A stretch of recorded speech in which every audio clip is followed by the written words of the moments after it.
Let every go signal remind you that you do go farther with Signal gasoline. The Signal Oil Program.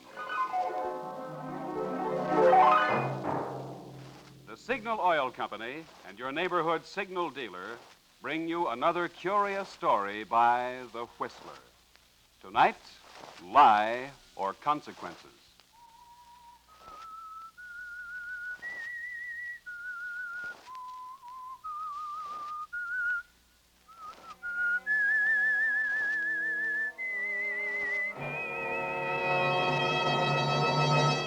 I am the Whistler, and I know many things, for I walk by night. I know many strange tales, many secrets hidden in the hearts of men and women who have stepped into the shadows. Presently, I'll tell you of nameless terrors of which they dare not speak.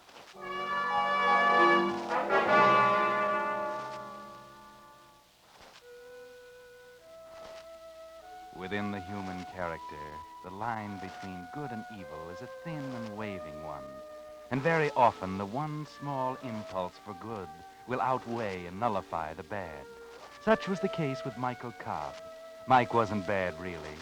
It happened while he was a kid, before he knew any better. He'd gotten into trouble, gone to prison, served a stretch. Now he's out, and he's learned his lesson. He's proving that. He's going straight, working hard at his job in the office of a large department store. He's married to a girl he loves, and he's happy. Delicious. Oh, nobody can cook a better breakfast than you, darling. Thank you, sir. Now, Mike, don't bolt your coffee. I gotta run. I'll be late. Well, a couple of minutes won't make any difference. Well, maybe not most days, but today is gonna be a big one. The last shopping day before Christmas, you know. Stores will be jammed. We'll be swamped with work until late tonight. Besides, I don't want to spoil my record. 6 months and I haven't been late to work once. I know. It's fine. I'm sure the store appreciates it. Yeah, Lane, I think they do, too. I really think they like me down there. You know, like my work and everything. Oh, sure, Mike. How could they help liking you? No, I mean, well, I'm beginning to feel like all that stuff is all forgotten. Almost like something that never happened. It is. It is forgotten, Mike. Everything's different now. Yeah, it is. Oh, this is going to be a lot different Christmas than the last one, isn't it? Yes, Mike. You were wonderful, Elaine. Coming to see me, sticking by me. Oh, darling, I promise you there'll never be another Christmas like that. Never. I know there won't, Mike. From now on, they're all going to be really Merry Christmas. Yeah, you bet. Oh, gosh, that reminds me. I haven't got your presents yet. I'll have to run out my lunch hour and find something. Now, Mike, you're not going to go spending a lot of money on me. Oh, maybe next year we'll be more on our feet. No, never you mind. I'll get you what I done, please. Oh, my gosh. Now, I will be late if I don't run. Hey, here's your hat. Oh, thanks. Well, goodbye, darling. If I don't get home before midnight, Merry Christmas. Merry Christmas.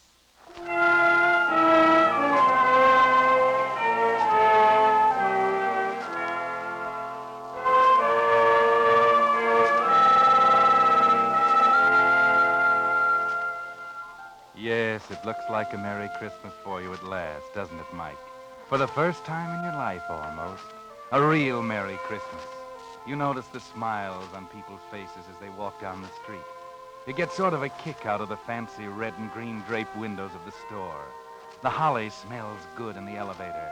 And you chuckle as you pass the toy department with a perspiring Santa Claus pulling on his red coat. Then into the office, everybody smiling. Yeah, you know what, Mike? Maybe you're getting that thing they call the Christmas spirit. Well, morning, George. Merry Christmas. Hi, Mike. You're pretty cheerful this morning, aren't you? Oh, why not? It's almost Christmas, the day of good cheer. Well, what's the matter with you, sourpuss? Nuts. Humboldt. Uh-oh, the boss on the rampage again, huh? Yeah. Well, what is it this time? You haven't heard? No, what?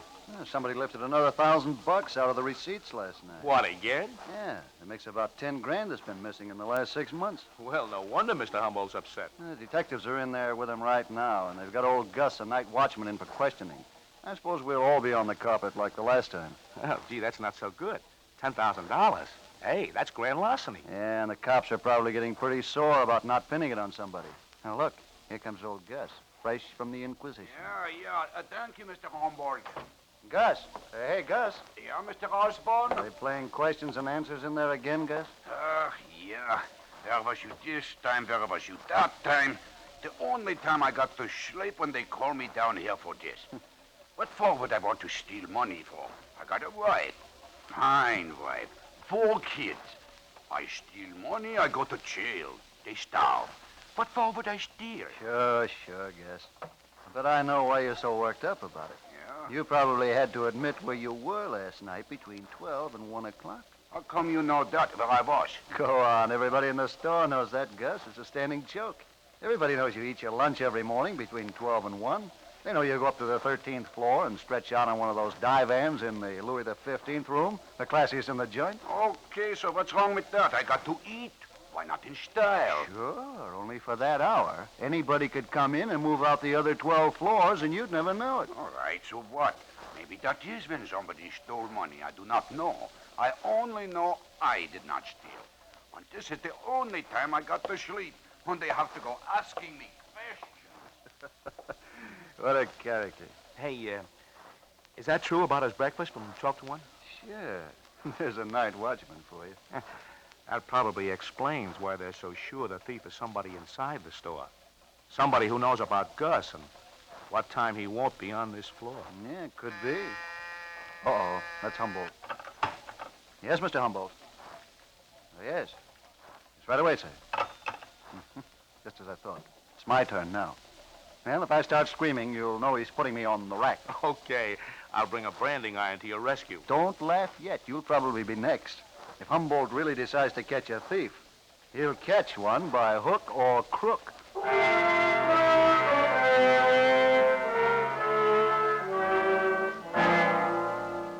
Merry Christmas, Mike.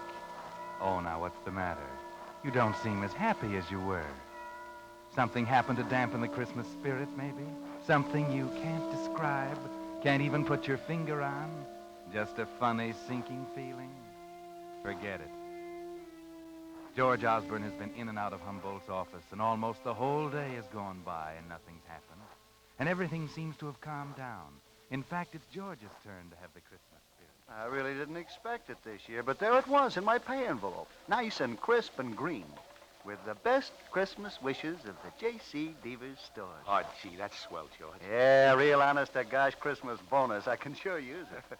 Who couldn't? I don't know whether you'll get one or not, Mike. You've only been here 6 months. Then maybe. By the way, why don't you mosey in and pick up your pay? It's almost 9 o'clock. We close in 5 minutes. Well, I guess I'd better wait for Mr. Humboldt to call me. Golly, I thought we'd get paid earlier. I still haven't bought Elaine's present. Ah, well, don't worry. Most of the smaller stores will still be open for a couple of hours. Yeah, sure. But I thought I'd get her something she liked real well, a little store up on 10th Avenue. Oh, well, it'll be open till late. Say, I wonder if they found out anything about the 10 grand. Boy, they've really questioned everybody around, though. They didn't question me. In fact, they've never questioned me about it. I don't quite understand that. Oh, well, I don't know. I guess you got such an honest face or something. Yeah. Uh-oh. Yes, Mr. Humboldt. Yes, sir. Yes, sir, I'll send him right in. Well, maybe we spoke too soon. He wants to see you. Oh? On the other hand, maybe he just wants to hand you your Christmas bonus in person. After all, you are getting to be the fair-haired boy around here these days. I better go in. You might even be in line for a promotion. You can't tell. Okay.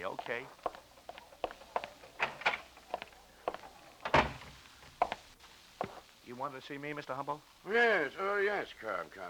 Sit down. Thank you, sir. Cobb, you've been with us 6 months now. Yes, sir? And I must admit that in that time you've demonstrated an admirable aptitude for the work. Thanks, Mr. Humboldt. Yes, in fact, there's been some discussion of raising your salary, promoting you. I even talked to Mr. Prentice, the manager, about it myself. Well, thanks, Mr. Humboldt. Yes, and that's why I regret very much to tell you this. I must inform you that we're forced to dispense with your services as of tonight. Dispense? You mean I'm fired? I'm afraid that's it. Yeah, your 2 weeks' pay is in this envelope. Wait a minute. If I'm been so good, why am I being fired? I'm not at liberty to offer any explanations. I have my orders just the It's same got as... something to do with this missing money, hasn't it? I told This you is that your it- way of telling me you think I took it, isn't it? Now, Cobb, That's it, isn't it, Mr. Humboldt? You've questioned everyone else in the department. With me, you figure questions are unnecessary, don't you? Well, since you put it that way, Cobb, naturally we must take into consideration your past. You knew about my prison record. I told you about it. What I've told you about if I was going to steal again? I'm not accusing you of stealing again. I only say we can't afford to take chances. We simply find it advisable. All right. I understand. I understand a lot of things now, Mr. Humboldt. Thanks. Thanks, Mr. Humboldt, for the Christmas bonus. Hey, Mike. Mike, wait a minute. Well, did you get it? Did he give you a Christmas bonus? Yeah. Yeah, I got a Christmas bonus, all right. Hey, what's up? What's the matter? Oh, nothing. I'll tell you about it later. I'm leaving now. Oh, yeah, you're in a hurry. But wait, I almost forgot. With my bonus, I can pay you the $30 I owe you. Huh? Here. 10, 20, 30. That ought to help with that present for your wife, huh? Yeah. Yeah, thanks, George. Thanks.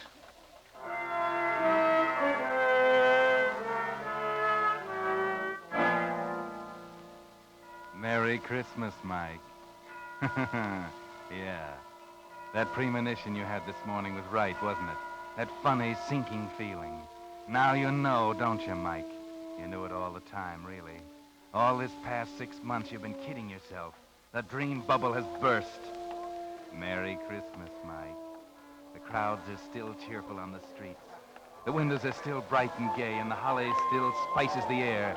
But you don't see or feel or smell. No, there's only the sensation of a chill wind cutting you to the bone as you wander the dark streets, not knowing or caring where you are. Hello, Michael. Merry Christmas. Huh? Oh. Oh, hello, Reverend Hewitt. I didn't see you. So I noticed. I was just getting home from my last-minute shopping. Won't you come in for a moment? A cup of tea, perhaps? Why, no, I... Oh, come on. I haven't seen you for a long time. That is, for a chat. Besides, it's chilly out. A cup of hot tea will warm you up. You look as if you could stand warming up, Michael. Come in. No, I've got to get along. Oh, come now. That lovely wife of yours won't miss you for a few more minutes. I tell you, I've got to go. Very well, Michael. I won't keep you. Oh, I'm sorry, Reverend. I didn't mean to, Well, I understand, son. You're troubled. Is there anything I can do? No, I'm all right. Well, I know you too well, Michael. I've known you all my life. Now, I've helped you before, haven't I? Why? I don't know. I don't know whether you did or not. All that stuff you told me about turning over a new leaf, forgetting the past, I believed it. Oh, yes, of course. Hal, maybe you should have told it to some other people instead of me. It just don't work, Reverend. It just don't work. All that stuff about being good and doing good. Hal, it don't pay you off. It does, Michael. It does. You must believe that. Even a little good done brings a great reward. Yeah, maybe to some people. Only maybe some of us are behind an 8-ball we can't get around. Michael, please come in. I feel I must talk to you. Not Maybe tonight, Reverend. Had all the talking I can stand. Now I'm going to do my own thinking. And I know what I'm going to do. You can bet your sweet life I know just what I'm going to do.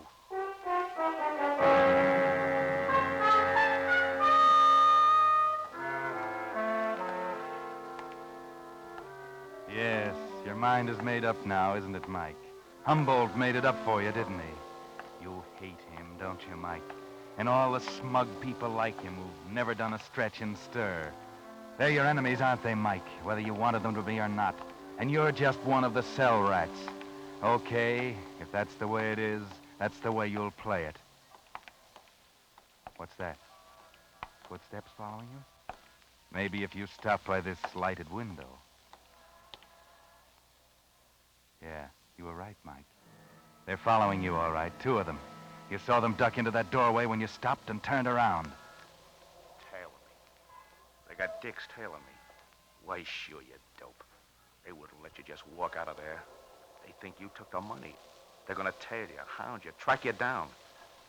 Okay, if they think I took the money, I'll give them reason to. This time I will take it.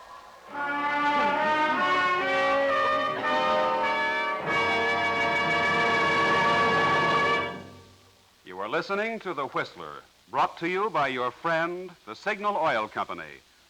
Marketers of famous Signal gasoline, your best buy today. Remember to let every go signal remind you you do go farther with Signal gasoline.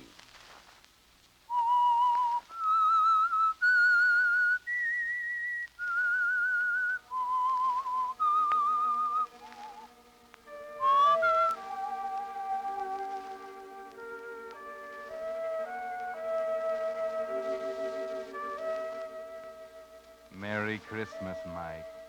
A very Merry Christmas, isn't it? 6 months of going straight and you've given it up.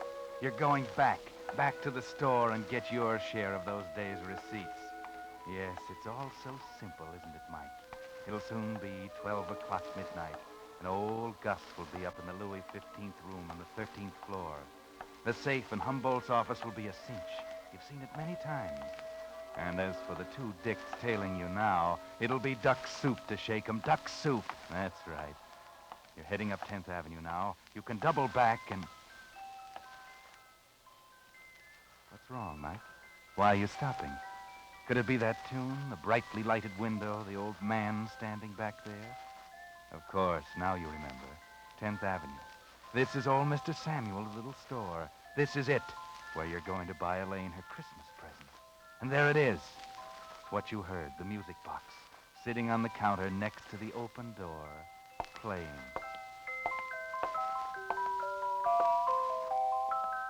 Well, good evening, Michael, and Merry Christmas. Hiya, Mr. Samuels. You came in just in time. I was just about to close up. I guess down at your big store, you've been closed for a long time. But here, well, we little fellows have to stay open to get all the business we can. What can I do for you? Is this the music box that Elaine likes so well? Ah, yes, that is the one. She was very taken with it. Ah, how her eyes sparkled when she looked at it. Yeah, there's a powder puff or something inside, isn't Ah, it? that is right. And when you open it, it plays the little tune. So.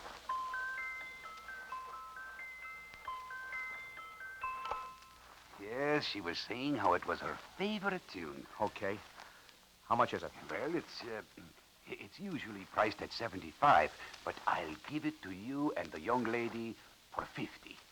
$50? Well, yes, you see, it's a genuine antique, and it's the best thing I have in this store. Well, I'm sorry, but that's more than I figured out. Oh, I'm sorry, too. I would have let you have it for less if I could, but 50 is the lowest. Sure.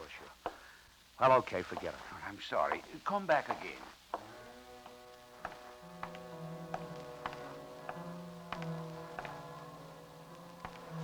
Now what's the matter, Mike?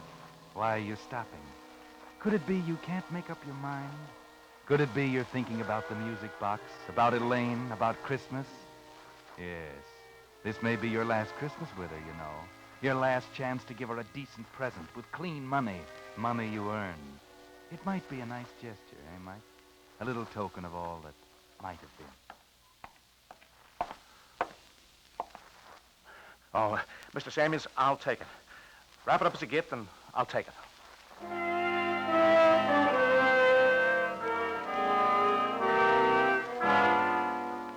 Merry Christmas, Mike. That's what's written across the package. It was going to be a symbol for a wonderful new life, wasn't it? And now it's an ironic farewell. Your last attempt at doing good, as Reverend Hewitt called it. Too bad it won't bring you that great reward he promised. It won't have a chance, because there are those two dicks still following you. And you're heading for J.C. Deaver's department store, office of Henry Humboldt, and the interior of his safe. It's almost 12 midnight, and you'll have to duck those guys 30 quick. girls, 30. The greatest little show in town, starring Tootsie Laverne and her 30 raving beauties. A new show just started. Only 40 cents. Ticket, mister. Huh? Oh, yeah. 40 cents. Thank you, sir. A new show just started. Hurry, ladies and gentlemen. It's the greatest little show in town.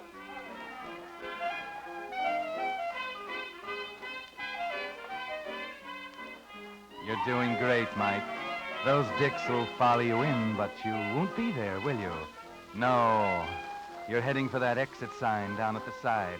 Through the curtains. Push out through the door, and there you are. In the alley.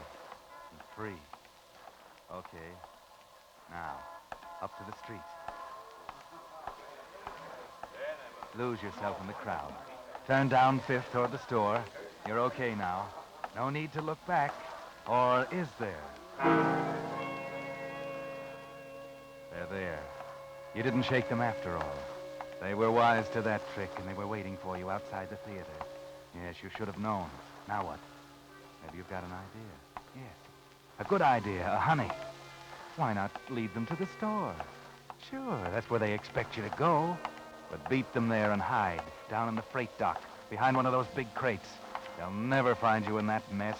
Then when they get tired looking, you'll be able to slip in and do the job. How's that? Brilliant. Yes, brilliant.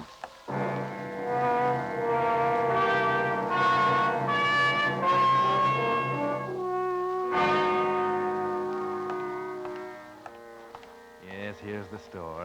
And there they are, a quarter of a block behind. When you hit the alley, you'll run for it. Make a dash back to the back. And you'll be so far ahead then, they won't know whether you got in or not. And you'll fool them entirely. You'll have them searching the whole store. Okay, here it is. Okay, you made it. You left them way behind. Here's the freight dock. Okay. Come on, coppers. Just try and find me in here. Found it. Now, where's Lassie? I told you he knew we were following him. Sure. But let's not waste time. He had plenty of time to get in.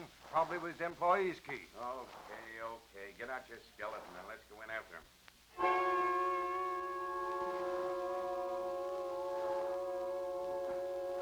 Worked like a charm, didn't it, Mike? You're sitting here in your crate, comfortably waiting, while they search the entire store. They've been there long enough to do it. It's almost 1. If they don't hurry, you'll have Gus to worry about. Not that that's too much of a worry. But wait, hold it. Well, that does it. Yeah, too bad. Hey, flash your lighter on. He could have ducked into one of these crates here. Yeah, but we never find him in that mess. He could play hide and seek with us there for days. Yeah, you're right. I guess we might as well call it a day. It's a fine way to spend Christmas Eve anyway. Come on, let's go home. Okay, I'm right beside you.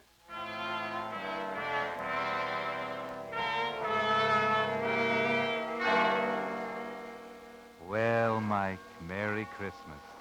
This is better than you expected. They're leaving, actually going away, leaving the place to your tender mercies. You won't have to dodge them coming out. They aren't going to camp out in Humboldt's office. They're actually walking away, down the alley, and you're set. Good Lord, the music box. Something's wrong. It's going. I can't stop it. I can't. Hey, Joe, listen. Yeah, I hear it. Come on, right over here. I gotta stop it. I gotta. Okay, right here, in this crate. Too late. Okay, Cobb. We finally cornered you. Come on out. No use hiding in there now, Cab. Come on. We want to talk to you. Yeah, I know. I got the idea. Okay. Okay, you got me. Yeah, thanks for the music. Led us right to the dance floor. Yeah, that's the great reward the minister was talking about. Great. I don't get you. Oh, you wouldn't. It's a private little joke on me. Yeah? Well, that music maybe did you a big favor, Cobb. Favor? That's right. Maybe you'll see what I mean if you'll answer a few questions for us. I don't see why I should. You got nothing to be afraid of, kid, if you'll just answer a couple of questions straight. I'll answer one. I didn't do it. I had nothing to do with it. Okay. You had nothing to do with it. We didn't ask you that question. But answer this. You bought that music box at a store on 10th Avenue a while ago, didn't you? You know I did. You saw me buy it. And you paid for it with 2 20s and a 10, right? Yeah. Well, part of that money was marked. It was money that had been stolen from Deaver's department store. I tell you, it wasn't stolen. That was the dough. I got in my pay envelope. All of it? Didn't somebody else give you part of it? No, I just earned the whole thing. Didn't George Osborne give you part of it? Osborne? Oh, yeah. Yeah, he did. Oh, He paid me $30 he owed. okay. Now, this is very important. How'd Osborne pay you? In what denomination of bills? Well, Yeah, I remember. He gave me 3 tens. Tens? You're sure? Sure, I'm sure. And the 20s came to you in your pay envelope, huh? Yeah, You'll swear to that in court? of course. Okay. That does it. Thanks, Cobb. Hey, wait. You mean that's all you wanted me for? It was enough. You just proved for us who stole that 10 grand from the store. And the way you were acting, we'd almost thought it was you. We hadn't have known better all the time.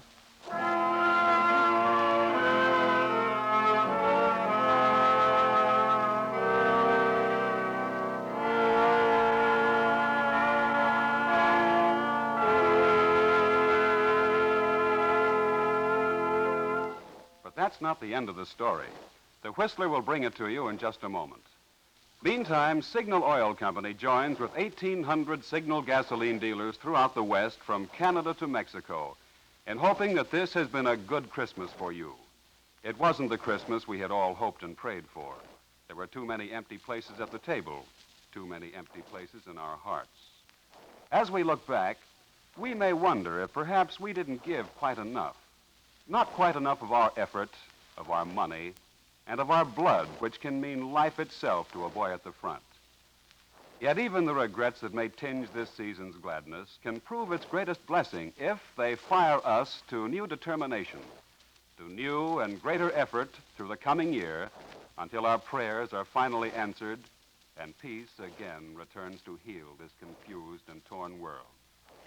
Yes, if, as this Christmas of 1944 draws to a close, we will rededicate ourselves to this, our job, we may, each of us, hasten the realization of that ancient promise, peace on earth, goodwill toward men. And now, back to the Whistler.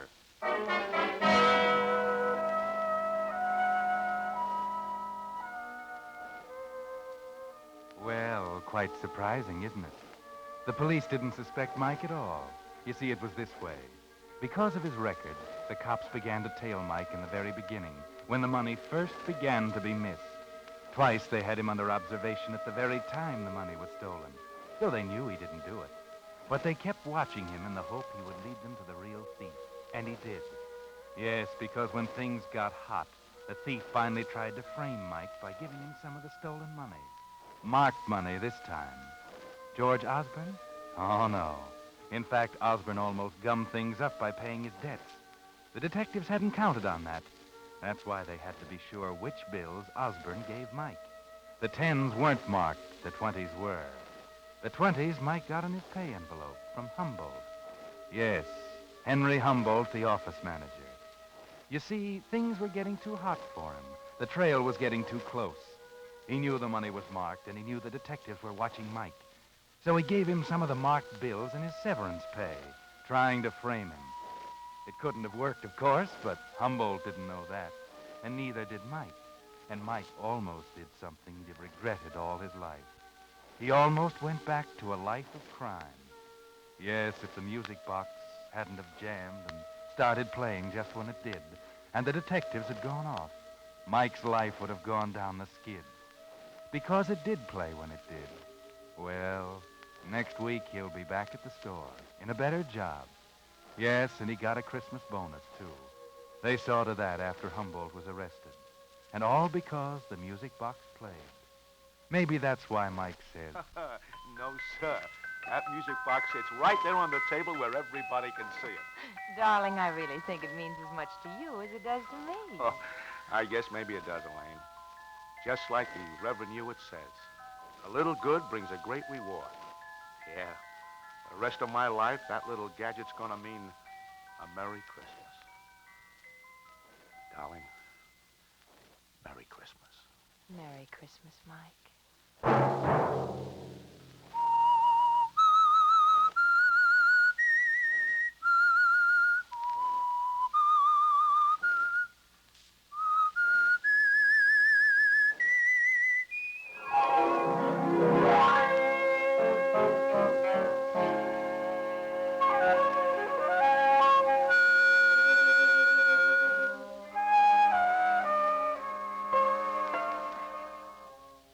Next Monday at 9 o'clock, the Signal Oil program will bring you another strange tale by the Whistler. The Signal Oil program is broadcast for your entertainment by the Signal Oil Company, marketers of Signal's famous Go Farther gasoline and motor oil, and by your neighborhood Signal Oil dealer, who is at your service daily to keep your car running for the duration. The Signal Oil program, produced by George W. Allen, with music by Wilbur Hatch, is transmitted to our troops overseas by the Armed Forces Radio Service. Bob Anderson speaking for your friend, the Signal Oil Company, and suggesting once again that you let every go signal remind you that you do go farther with Signal gasoline. This is CBS, the Columbia Broadcasting System.